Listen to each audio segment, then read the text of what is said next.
Okay, here's the deal. My lady, she's at work, so I've taken it upon myself to surprise her by cleaning up the bathroom counter. First things first, what we have to do, get rid of this mess. Let's get to the dirty work.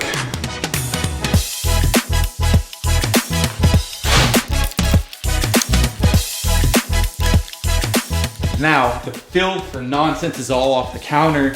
Now it's time for the final touches.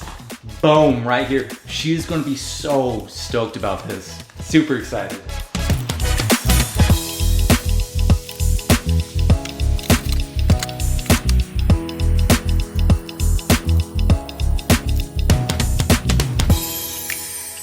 Don't worry, I did put some of her things in a cardboard box in the bathtub, so if there is anything that she might want to keep, I don't see why. I mean, I do have it for her just in case, but I mean, I'm super stoked to see her reaction to this. Like, she does so much for us, and this is the least I can do. So, I mean, needless to say, to be continued.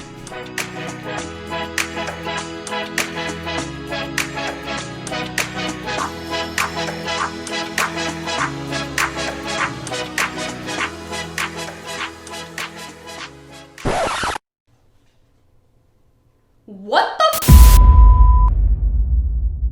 fundamentally perfect worlds of beard perfection did you do? You have your Viking Storm beard oil, and you know how I feel about that. And you have your beard balm to help control your beard and mustache. To top it all off, you even have your heated beard brush straightener and volumizer. But there's one thing missing.